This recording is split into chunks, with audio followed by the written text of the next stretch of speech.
episode, we'll explore strategies for creating high-quality employability and training provisions. They're designed to engage, support women into meaningful work. We'll hear from two multi-award-winning providers who have led the way in transforming women's employment outcomes through their innovative approaches, their practical support. And so we are delighted to welcome Liz Sewell and Kenise Fatima from Bellina Grow, and then Jane Knight from Successful Mums Academy. Good to have you here. Let's start with introductions, and maybe I'll start with you, Jane, and maybe you can tell us about your journey and how you got to where you are today. Hi everybody, so I'm Jane Knight from Successful Mums Career Academy, and I have a background in further education, employability and skills. I'm a teacher and career advisor and coach, and when I had my baby, I could see that being a parent was a really difficult job. Nobody warned me. A fantastic job, but a very difficult one. And there were so many women in the playground asking me for career advice, for support to go back to work, help with their CV. And I could really see a demand to support mums back to work. So I had a goal to help 100 mums back to work. We've just got our 10,000th mum. So over a decade ago, Successful Mums was born, my third child. We've helped lots of mums get their career mojo back, find employment, and obviously have a huge impact on social mobility and child poverty as well. And of course, I've got a great team. I don't do all this myself. But from way back when I had that idea, we've come a long way. Thank you. What an amazing journey, and 10,000 women supported through what you're doing is just an amazing statistics there. So thank you for that, Jane. Liz, tell us about your journey and about Bellina Grow. So I come at it from a slightly different angle in that the thing that really drives me is that I really, really believe in women's economic empowerment. And I think that there are so many women in this country who are not able to access work for very practical reasons, exactly the things that Jane was talking about. But the work that we're doing is to reach out to those who are furthest away from work. So the majority of people that we work with have English as a second language. A lot of them have never worked. And so it's about how do you develop a project that meets their needs. And what I always wanted to do was to make the journey back to work something that is a positive experience, not a negative experience. And a lot of people, it's fearful. As Jane says, when you've just had a baby, going back to work can seem even just scary because you think, well, I've got this child, I want to work, how am I going to do all of those things? And so the project is called Grow, Get Ready for Work, because it's about taking that step backwards to when you're not quite ready and you need that support. And I suppose that's how I met somebody as wonderful as Kenise. Segue, Kenise, tell us about your journey. I'm Kenise Fatima from Bellina Grow. I came through the Grow program. I'm a mom of 3 children. I came to this country and I never, because I don't have any support system, so I couldn't work. So I had a career gap of 10 years when I really want to go back and start doing something. So I had I don't have that confidence in myself. I can do it. But I joined the Grow program and I met Liz. I started my journey from there. And there was it was all about learning the process, building the confidence. And I started being a part-time. Now I'm working as a full-time, being from part-time to full-time, working and getting the Rising Star of the Year award. So it's an incredible journey and I have achieved a lot. I learned a lot on this journey, and the thing which thrives me and keep me motivated is what I have done it is in short, I'm just giving back to the community what I've learned, and now I'm putting back into the community. I'm supporting women get back into work, the confidence, the gain, what they gain out of it, and when you see those big happy faces and smiles on them, which is a real difference, which we feel it that is what keeps growing. Absolutely. What an amazing journey, and what an impact the program has had on you, on your career, professional side, but also then on your personal, the personal side as well, in terms of you saying your family, your community, and the difference. Because when I came, it's like I came from other countries, so I have multiple barriers. I don't say I just have one barrier. I would like to say English is not my first language. I have a childcare responsibility. I have lack of confidence and the skills, because I'm a graduate. I did my bachelor's of engineering. I worked back as a head of the computer science department. I did everything back at home, but when I came in after the 10 years of gap, having that like big gap in your employment and that gap to be covered, it takes a lot from you. So we need someone to hold it. So the grow program is someone who hold you and take you to that step. So the whole point of me joining the grow program was just wanted to know what it's gonna give me back, how it's going to support me back into my employment, and that is what I achieved from the grow program. And if I say about learning skills, being into the community, when you see and being into the grow community, I realize that there are many other people, many other women who are coming from the same background, have the same barriers. So when you see the success of each person, you will feel motivated and you feel like the others can also do it. Thank you. How do you go about creating a program that will help building that confidence back and giving them, building on the success they've had in the past and that confidence to then apply for jobs or something that could be quite different from what they experienced before? So I see our role. There's a couple of ways you could look at it. One is almost like a midwife, in that you've got somebody who's in that situation going to have a baby, but is going to be able to do all of those things, but they need someone to hold their hand and help them at a very particular point. And our role is to be there when they need us and to have our expertise ready so that they don't need to worry about it. It's all there. They know that they're getting it from people that they trust, that from people that have done it before and can really help them to move forward. I think we have to be realistic about the timescales. For a lot of these women, and it's one of the things that I think is really interesting, a lot of funding is getting shorter and shorter. If you've had 10 years out of work, then you might need more than 6 months to get back into work. And so our programs take that into account, and we're really realistic about people's timescales. But at the other end, we're saying, you're going to be working for a long time, so let's get some skills in place. Let's get you ready so that when you go back to work, and we have a really high retention rate of the people that go back into work after our program. So, on the biggest program we did, we had a 77% retention at 6 months. And that's because those women were ready. They were able to find the childcare they needed. They were able to get into a job that they were happy to do. They were, able to stay there. So it's about that thing of being the right people at the right time, the trust, and then the practical help that moves you forward. Absolutely. And I think amazing statistics there, because you're getting them to the point where they're ready and you can let go of that hand. You're talking about holding their hand, but I suppose that doesn't end the journey necessarily. Are you still there for them at that point where, it's quite scary going into your first job or your first role? So is there a transition there as well? So we have a couple of ways that we can do that. So firstly, through our personal advisors, and because of the way the program works, people are very connected. Often their personal advisor will live in their community, may speak their same first language. There's that connection. But also we have the lovely Grow app. So once you're in the Grow community, as long as you want to stay part of it, you can stay part of that community. So it's there if you need it. But for a lot of people, as I say, we're there at the point where they need us. Thank you so much. Jane, I'm going to come to you in terms of some of those barriers that we hear. Obviously, confidence, being out of work for a number of time. Do you want to maybe go through a few of those challenges that women go through, Jane, and what is it that you can do to really make then the programs that you have as accessible for them, removing those barriers so they can flourish and get on the way to finding that job that they might want?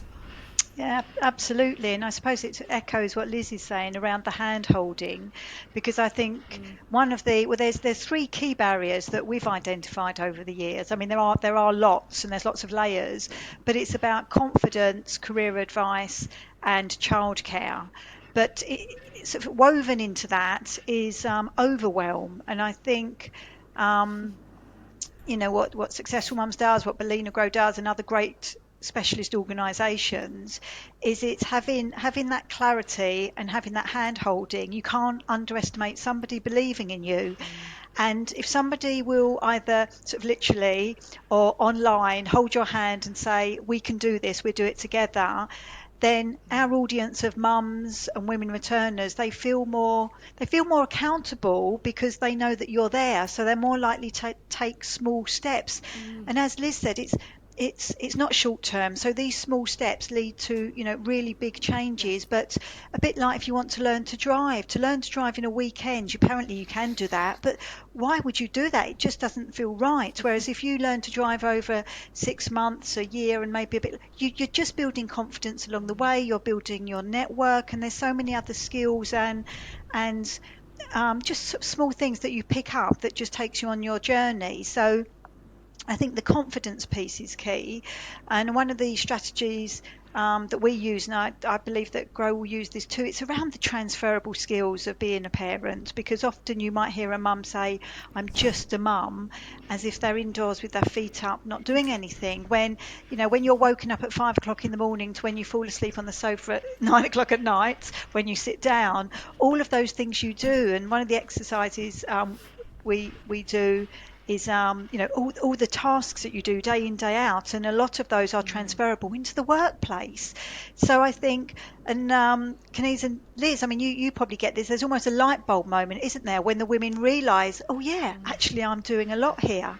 And one example is there's one of our learners, she wanted to be an events coordinator, but she said, I haven't organised any events, I've got no experience.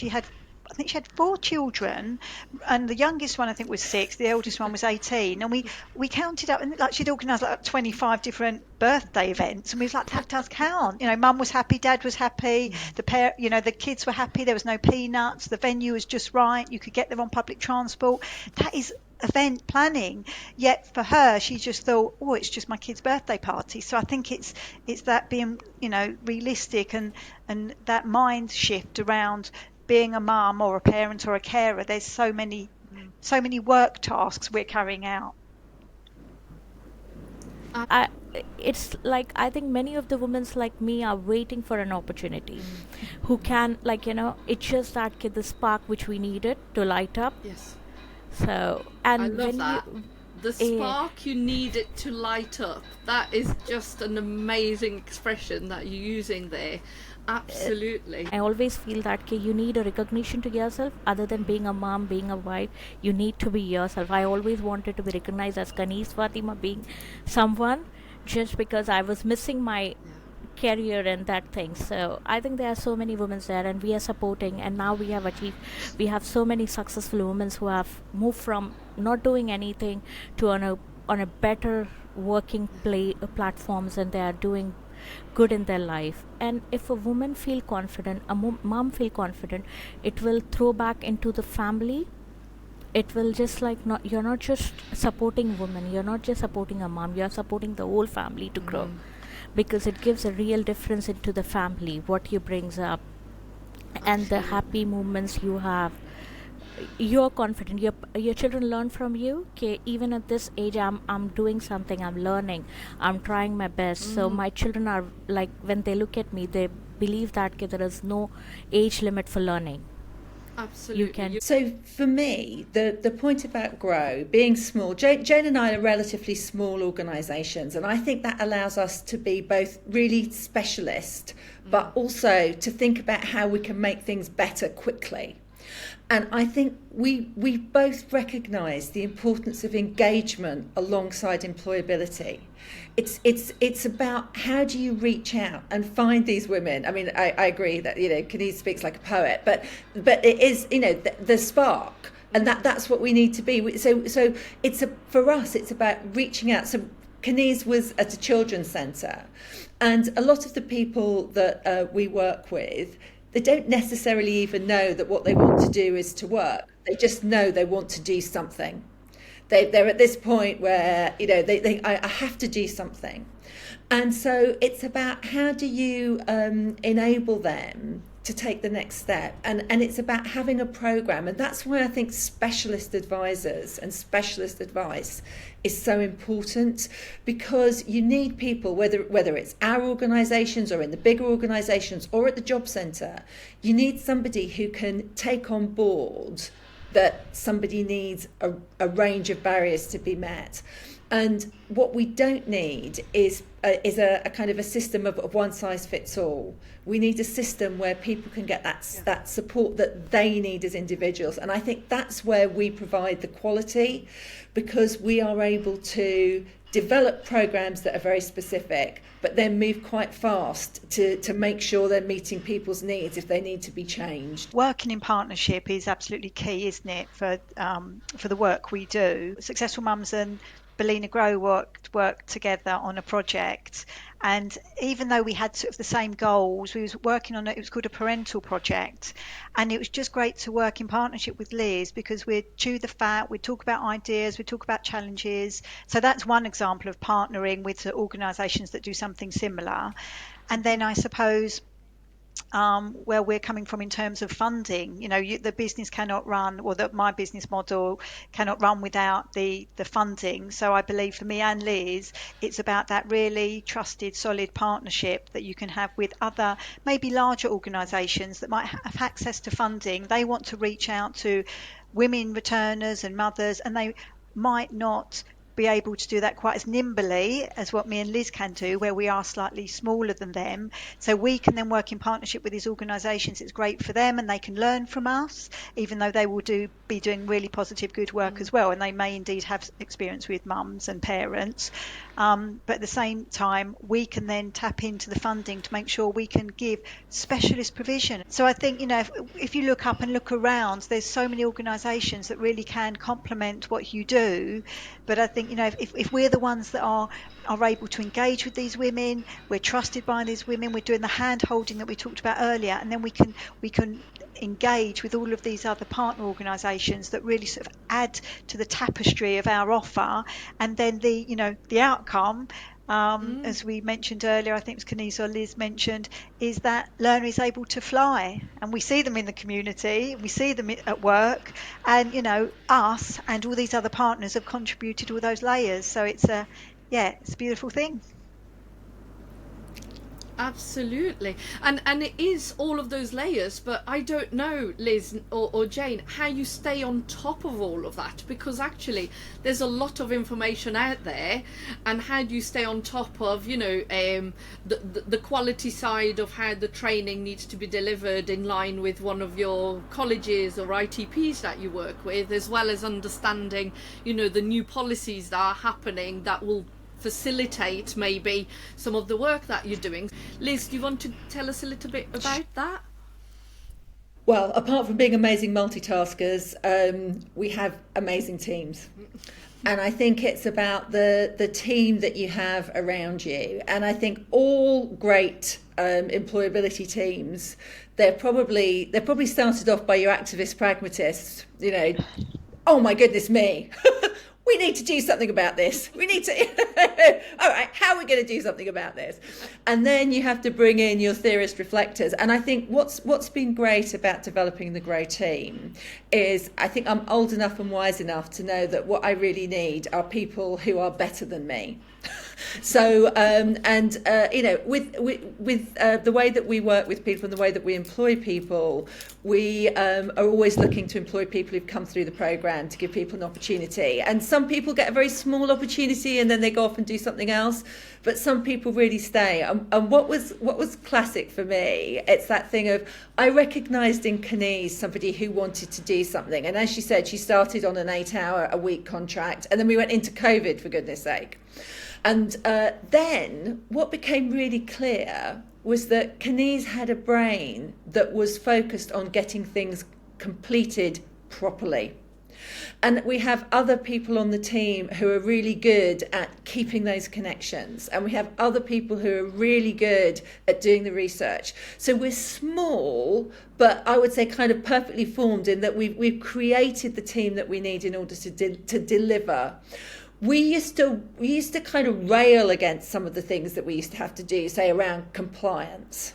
There are things like you're working with your prime and their funder has said, oh, you have to do this and you have to do that. And we used to kind of say, why? That doesn't make sense to me. Our people don't want to do that. I've kind of spent a lot of time doing that. What Kenise kind of taught me was, Liz, we signed the contract. This is what we have to do. And the best way of doing this is getting it done right first time. So I think it's having that team around you that are good at doing different things. And I would think that all employability organisations develop that. They go from the activist pragmatists through the theorists to the reflectors, and then you have that whole ecosystem. Absolutely, that ecosystem is critical, isn't it, by the sounds of it? And Kenise, I saw actually in your email that you'd become head of compliance as well, so that attention to detail is definitely one of your strengths that you're continuing to develop as part of your new role. Yes, because it's not just me who did it, but it's nothing I can do it without the team. But the team is very supportive. We are, like, I would say, Liz has put all the like-minded people in one place. So we work together. We make sure things get done. So we are trying to minimize the repetitions of work, and we don't want to go back and forth, so we try our best to do it right at the first instance. So that is saving a lot of our time on our compliance and audit work. So we will be more focusing on engagement and providing support to our learners and the participants. And when you were talking about learnings and the different aspects, we have organized the groups to learn for the training, which is very difficult for everyone to go and look for themselves. So we have bring the providers to their steps, not they going to the providers.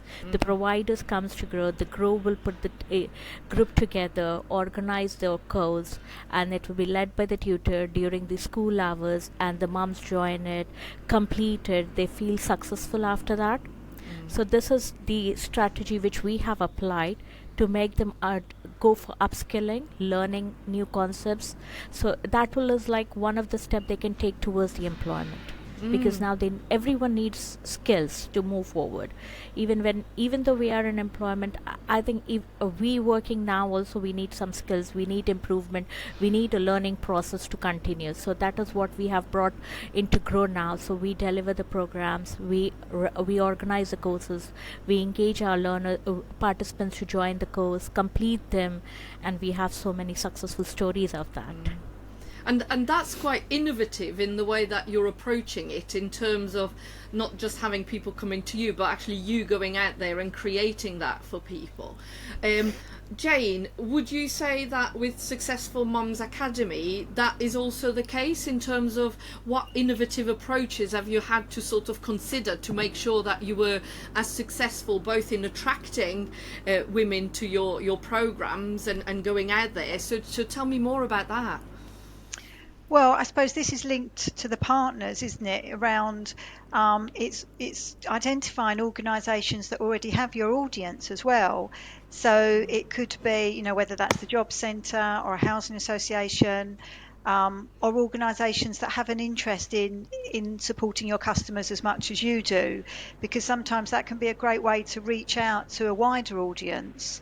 And I think there's lots of things that one might do that you know, what do that, I suppose they call them lost leaders, don't they, where you might go along and you'll talk about something and you think, oh, it's raining and this has taken me a whole day, but then, you know, there's a pipeline of mums that come along and you think, oh well, actually that was great because I met lots of good people, they had nice coffee, I had a different perspective because there was other speakers in the room as well, and that was marvelous.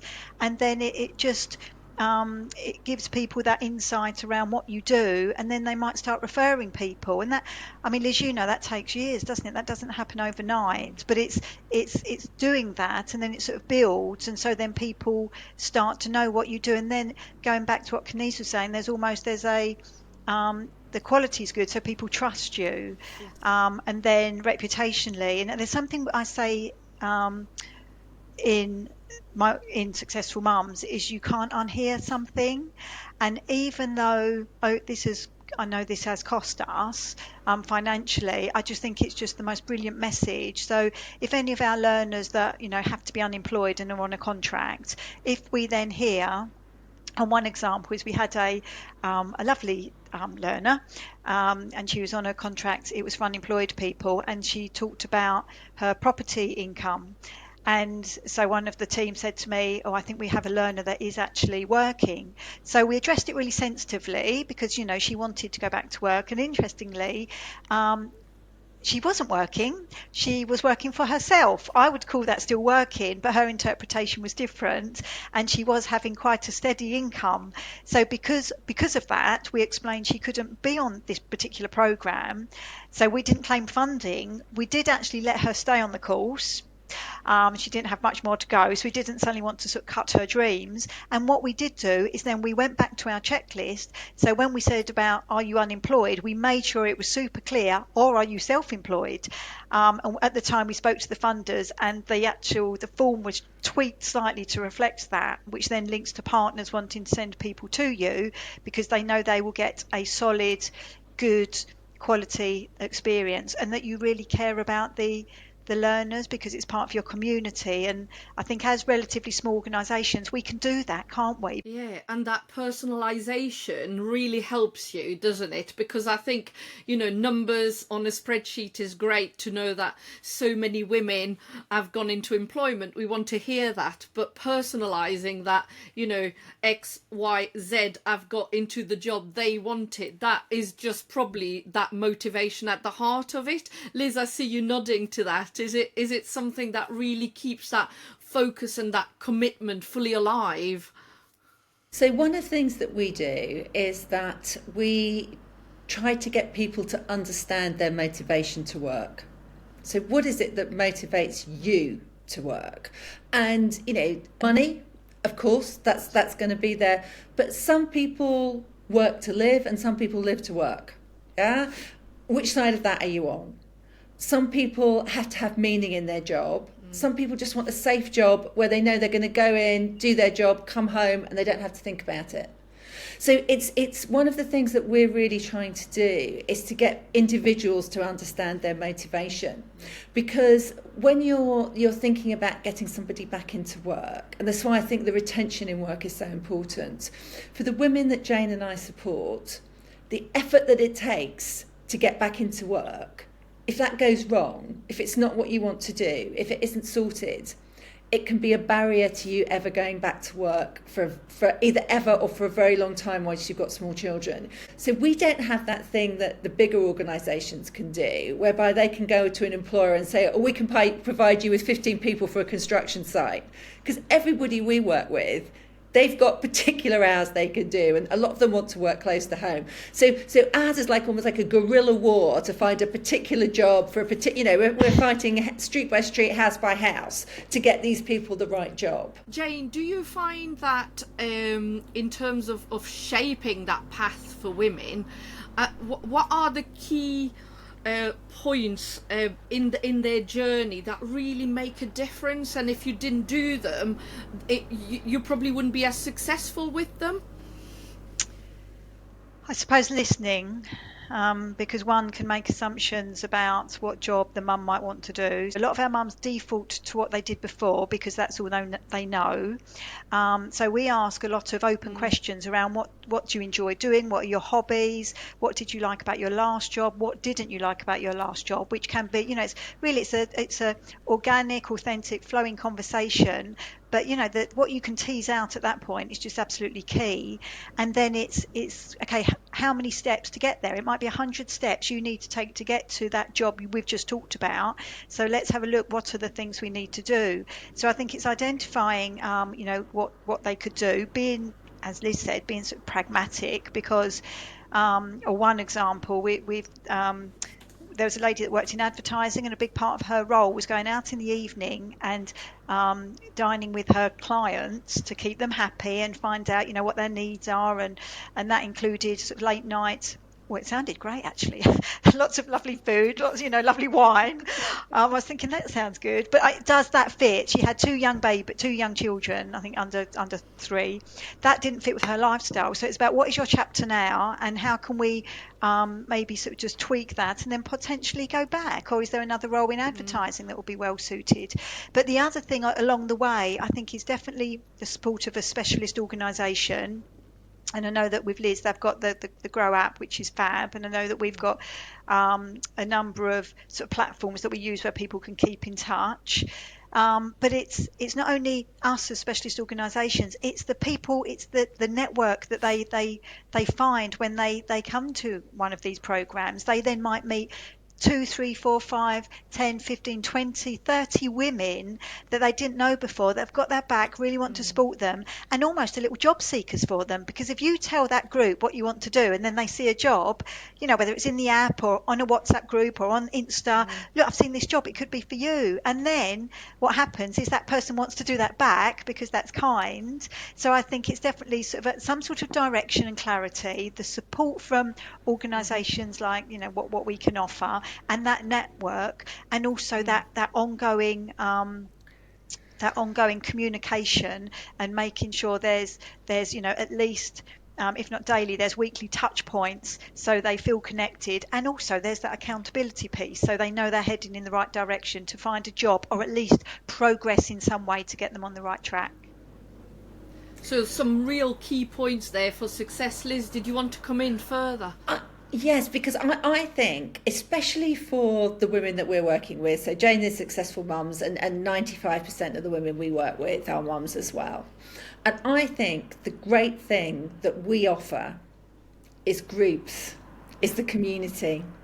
And it's that thing of having sort of other women around you. Everybody on the programme has a personal advisor. But that opportunity to be with other people, because what most women feel is isolated, and they feel that they're the person that's going through this, and it's difficult. And Jane was talking about school gates, and they can be quite scary places if you don't know other people. So it's that thing of having somewhere to go where people are like you. And it doesn't actually matter if somebody is like, got a master's degree and you haven't got any qualifications, because in a sense you can look at each other and you can kind of think, well, they've got all that and they're still facing these issues, or, oh my goodness me, this person has no qualifications and they're really trying to get a job. So it can be a real energizer of having people who are in a similar situation but facing them in different ways together to talk like we're talking now. You get so much out of it. And that, Jane, you talked about communication, and that communication is going to be absolutely key. So an app like you've created, Liz, or Jane, you were talking about mentors and communication. That is actually what sort of links and is weaved into absolutely everything that you do. And one of the reasons we created the app was because we kind of recognised that people's relationship with their phone is very, very intense. And actually their relationship with AI is going to be equally as intense. And the further you are away from work, the more help you need, actually, the more something like ChatGPT or Gemini can do for you. And we are just finding out day by day how it can really help. And what I was thinking was, when people used to need a CV, it used to be like we were a bit like, when people couldn't write and you had somebody who could write for you. That's right. And actually, ChatGPT and Gemini can help them get to the point where they can do, and then we can do even more of our expertise and specialist and engaging roles. So I think there's a thing about how groups and technology and individuals, all these things come together. And when you're as a kind of expert as Jane and I, when you've been doing this for a long time, or people like Kenise who come through the programme and then delivering on the programme, I do think we have that added value, and I think it's Jane and I both know you need big fish and little fish, but us little fish, we really do play an important role in developing the employability, or ecosphere as we're talking about the whole thing. We are out there at the cutting edge of what needs to be done. I think in terms of other hooks, if you like, we're finding when we talk to our mums about the environment and sustainability, they're really interested. Their ears prick up because they're interested for their children and future generations. The other thing that is key is special educational needs. So in the pandemic, we saw a 22% rise in women that were neurodiverse and had children that are neurodiverse. So working in special educational needs, that's another increase in terms of the jobs required. And then the other, I suppose, hook, if you like, to reach out to different types of women and for future careers is midlife mums. So we run a midlife mums program.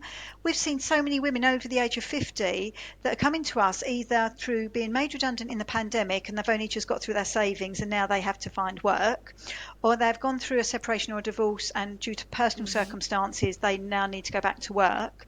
And we've also got mums that have retired, run off to the sunset and then run backwards thinking, this wasn't what I thought it would be. I want to work, I want a purpose. And a bit like what Liz was saying earlier, different people work for different reasons. We need to earn money, we need to pay a rent or a mortgage.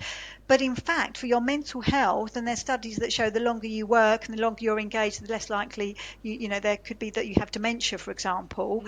Then hey ho, it feels like suddenly stopping at 66, 67. I mean, that is so young to suddenly stop. And if you want to, that's fine. But if you want to continue your career, there are lots of employers that will open their door and say, come in with all your experience. It's a great thing, I think, for women over 50 and beyond to be starting a new career. It is possible. Absolutely. Wow.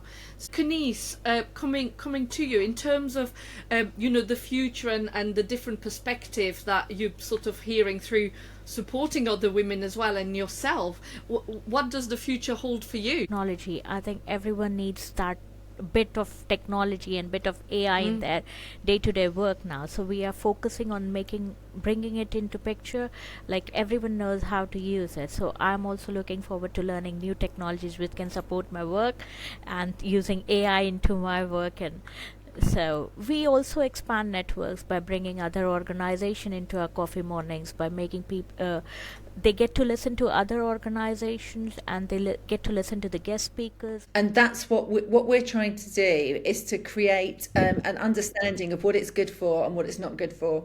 And so I think the future is more personal if we can use AI to make it work better. And I think we're at that point with AI, you have to think, well now not only have you got it in your hand, but actually it's going to work for you. And what we need to do is make it work for us properly. And how do you think, in terms of policies that are needed to actually make sure that can be done in the right way and to support your role as well? Do you need to see anything done around that?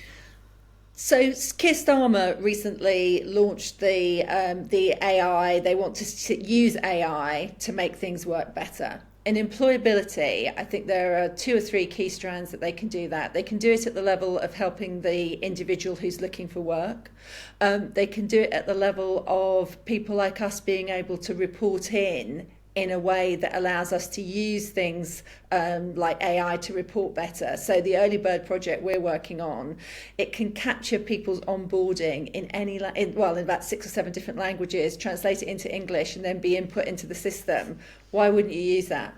It can work scribe that they have, allows you to transcribe any interview that you have, and then immediately put it into different areas of importance that you need to work on, and create, other issues from that. So I think that using that at our level, and then I would say, I think the key thing for commissioners is talking to employability organisations about how we work together better on this, and involving us in those discussions, because we are experts. And I would say the people in our field, the large organisations and the small organisations, we really know what we're doing. Jane, earlier in that conversation, you also talked about a group.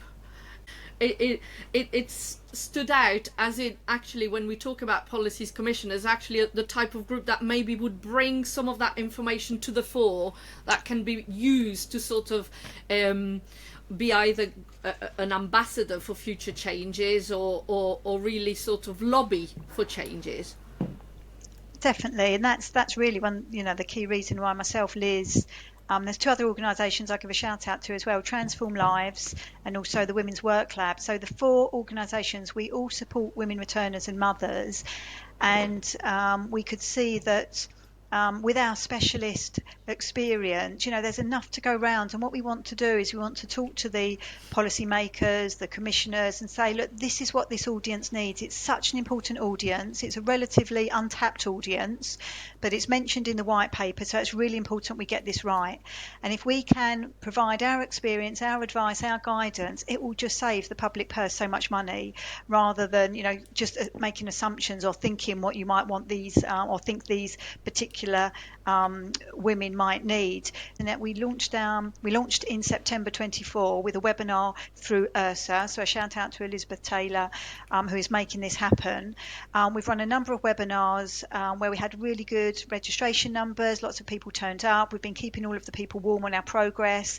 And really the whole purpose of the Women's Forum, because we don't want to do anything for the sake of it, it needs to have a clear outcome, is really around us showcasing what the support and specialist needs are of these women, and getting in front of the commissioners and the funders to say this is what they need and where are the opportunities, so we can continue to support this audience and they don't get lost amongst all the other learners. Because as a women returner, as a mother returning to work, these people do need our help. I still think that women get left out of policy. So we were in the white paper, but there's no specific understanding of what they're going to do yet.